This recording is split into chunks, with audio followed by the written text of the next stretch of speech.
Welcome to the week 4 lab, where we're going to walk through every step of doing the week 4 lab responsive layouts and CSS effects. The only thing that I have done so far is, let me go ahead and delete that so we can start from the beginning.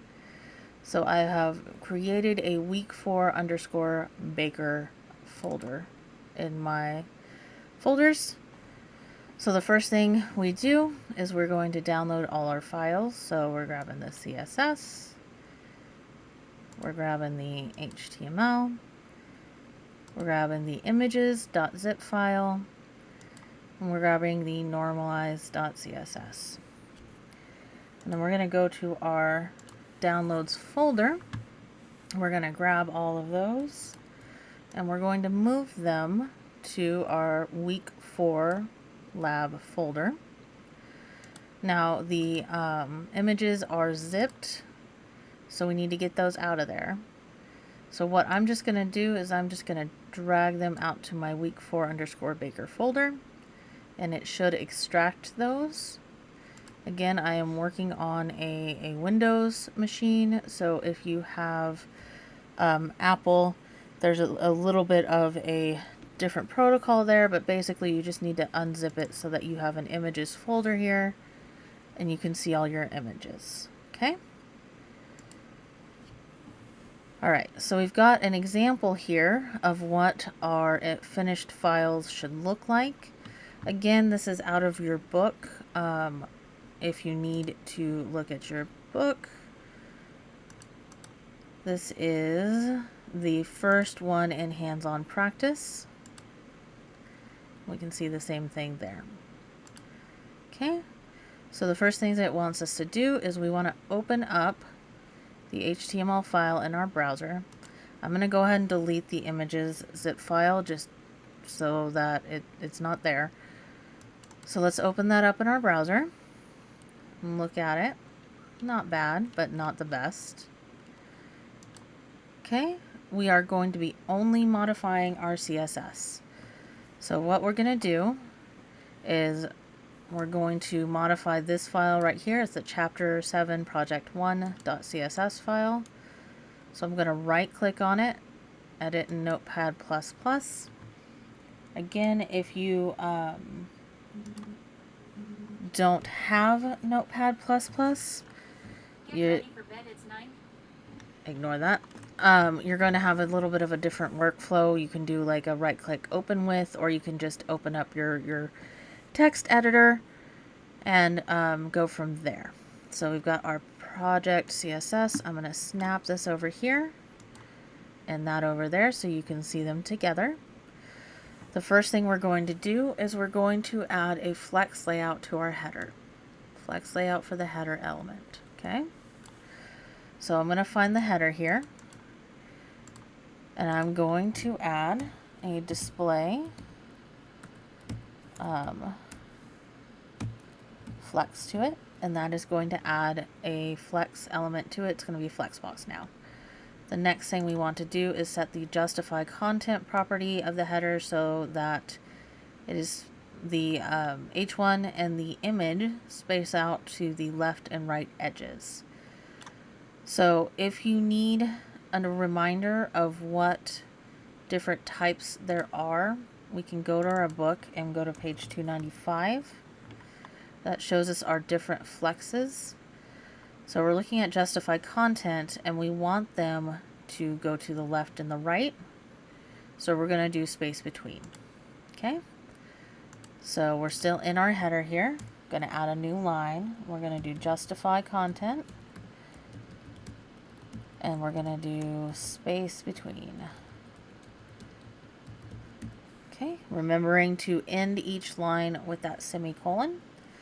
The next step is to vertically align the items or the heading and image with the header. So the way that we do that is with our align items property.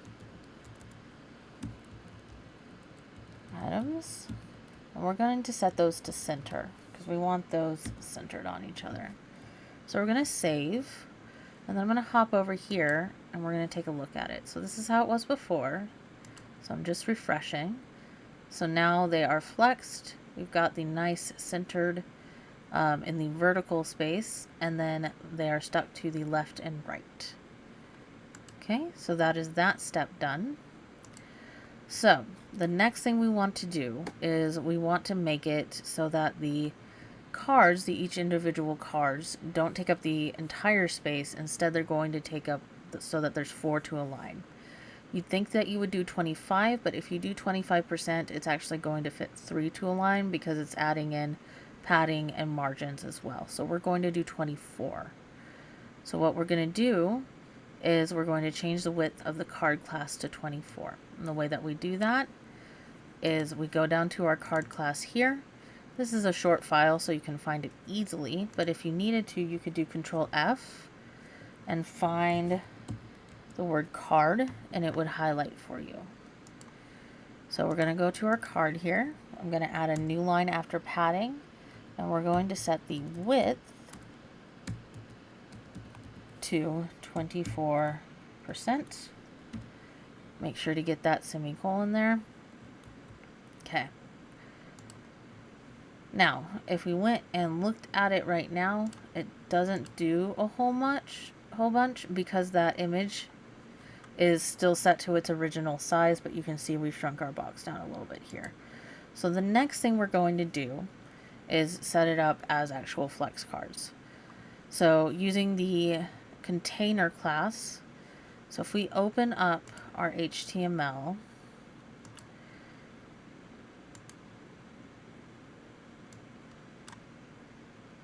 okay, maybe I won't open it up.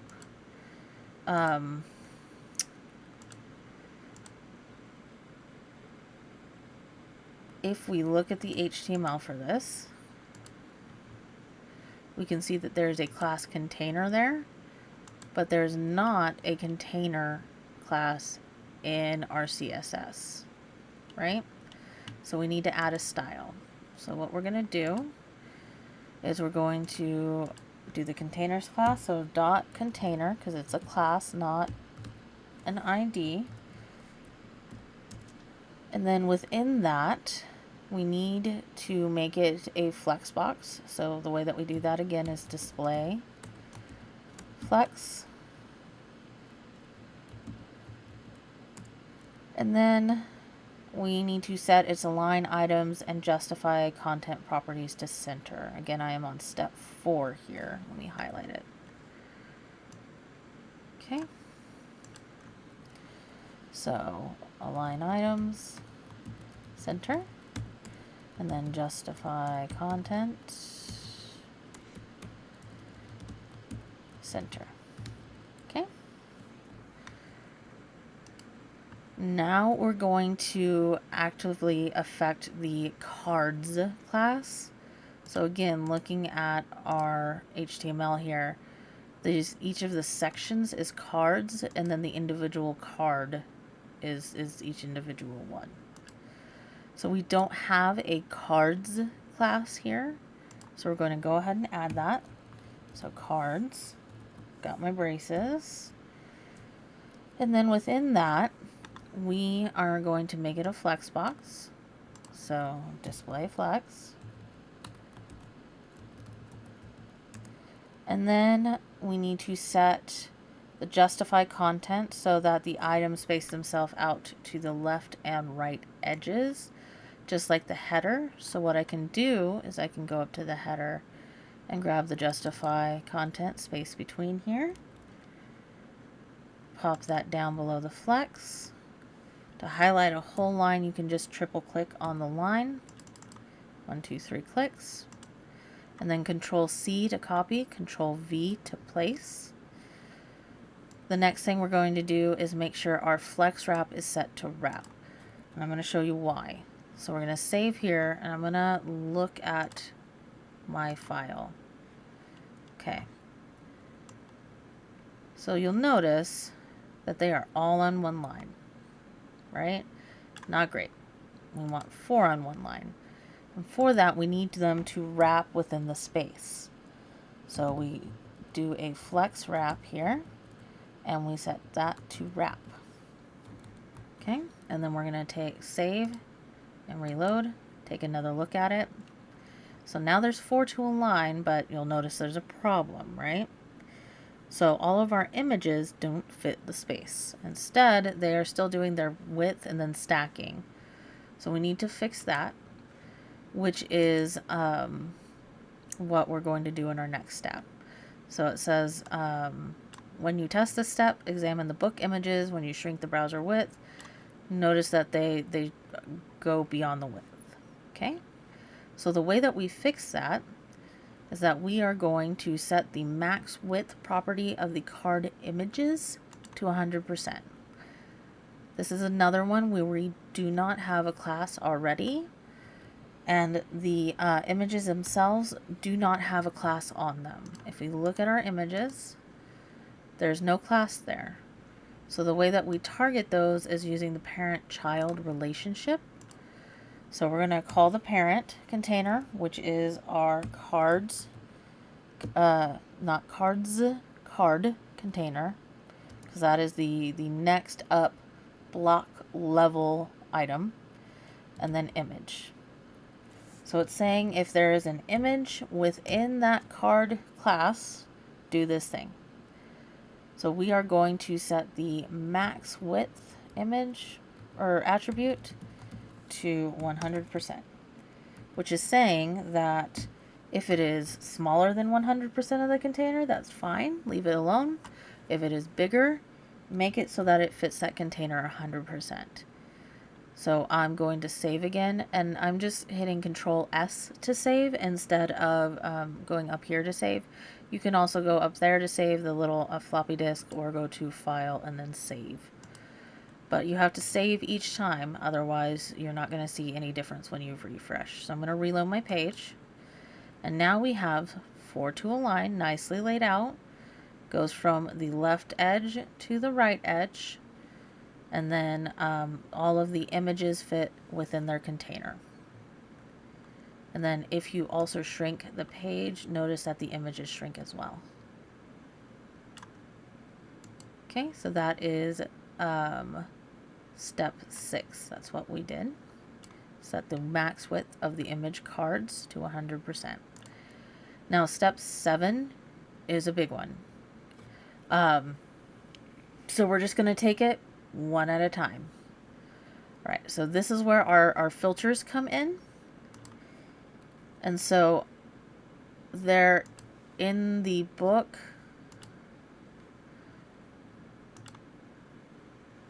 Okay.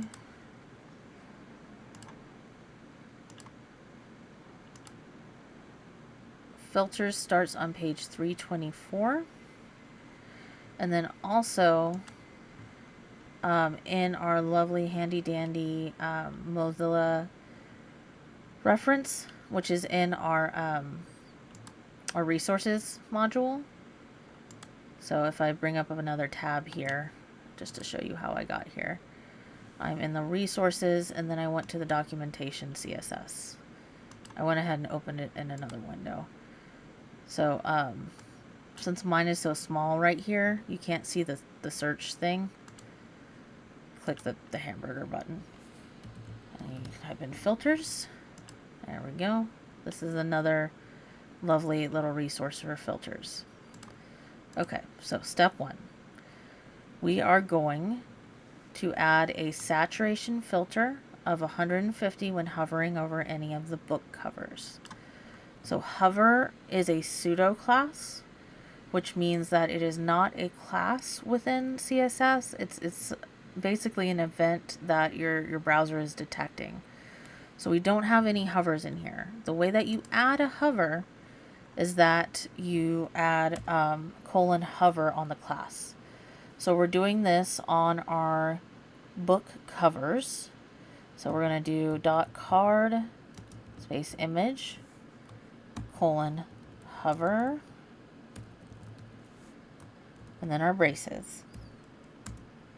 So saturation one is really, really hard to detect, especially on some browsers, or not browsers, some monitors. So it'll be really subtle. So for all of the filters, what you do is you add filter, And then whatever the filter is, so saturation in this case, saturation, and then the value within parentheses. So we want this to be 150%, and then save. That one's gonna be, again, real like subtle, so is what is. And then let's go to our next one. So add a drop shadow when hovering over the card itself. So instead of doing the image, we're going to do dot card and then hover. So colon hover, add our braces. So box shadow and drop shadow, the difference between them is just kind of a semantical. So let's see here. Okay. So this is not actually a filter, but I'll show it to you both ways, okay? So let's do it filter first. So we're going to do filter, and both of them have like the same like shorthand out for it. We're going to do drop shadow. And I didn't give you values in here, so feel free to play around in that space, but we've got basically our offset values and then our colors. So I'm going to do 5 pixel, 5 pixel, 5 pixel, and then black. Okay? So let's save it and look at what it looks like with a filter. So save, refresh. So that is the filter drop shadow. And then let's try it as a box shadow. So instead of having filter there, we're going to do box shadow. And then our colon. And then we don't need the parentheses. Okay, 5 pixel, 5 pixel, 5 pixel black. Save. Look at it again. Refresh, of course. Same thing, different words. Okay. Okay, so here is the most difficult one, right? So this is one thing broken down into 3 steps. So basically we're hiding the button. We're setting the button opacity to 0. So let's do that. So I'm going to new line. We're going to do opacity of 0, semicolon. And then we are going to set the opacity of the button to 1 so opacity goes between 0 and 1, it's 0 to 100%. So if you want any value in between, it's a decimal. So we're going to, when somebody hovers over it, we're going to do a 1 second transition. Okay? That sets that opacity to 1. So we're going to do a transition of opacity, and it's 1 second long.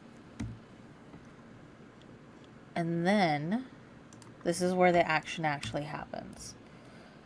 So we're going to go button, hover. You do not need a period in front of button. Button is a built-in class, just like header, body, the P tag, all of those, you don't need the period in front. And then we're going to do opacity of 1. So it was kind of a backwards thing, right? So we set the initial opacity of 0. And then on the hover, we're setting the opacity of 1. And we're saying, hey, there's going to be a transition for that opacity of 1 second. So I've saved it. I'm going to hop over here. So notice these buttons here, right? Button gone.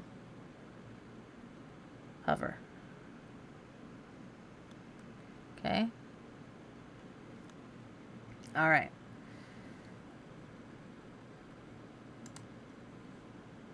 So, in that step, we added the saturation filter, 150%. We added the box shadow. Again, you can use whatever values you want here. And then the opacity. Set the initial opacity and the transition. All in that same step. And all of those happen on hover of the card. Okay?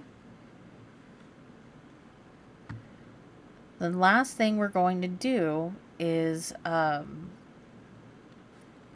if you look here, no matter how small you get it, it's got 4, right? Which is not great for mobile usability. So the last thing we're going to do is make those containers responsive. In your book, there is a step 9. I am not requiring you to do that step 9. So just stop at step 8 if you're looking at your book. But let's go ahead and knock that last one out. So it says when you resize the browser, the flex containers will continue to shrink because you've set the width explicitly to 24%. So we're going to add a media query for mobile side screens, and then another one for tablet size screens, and we're going to take care of the card width. Okay? So the first one is mobile size screens. So let's concentrate on that one. Just like the one we did last week. So we're doing an at media. That's how you start out our media queries. It's a screen, and we're going to do a max width here because we want it to stop at anything above 480 pixels. 480 pixels. Going to add in our braces here. And then we're going to, again, set the card width to 100%. Okay? So dot card. Add in our braces. Set the width to 100%. And then we need to do the same kind of thing for the tablet, which is basically mobile landscape. So I don't expect you guys to type everything out every time since we're just changing the size and then the width. I'm going to just highlight this. I'm going to copy it or Control C. I'm going to go down there and I'm going to Control V or paste it. So for this one, we want it to be at media screen, and let's look at our sizes here. So it needs to be bigger than 480 but less than 768. So we want to have our max width of 768.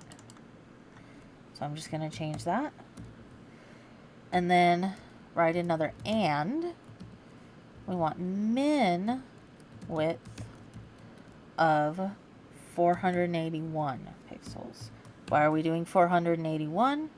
Because at 480, we want that to be 100%. The next whole number after 480, 481.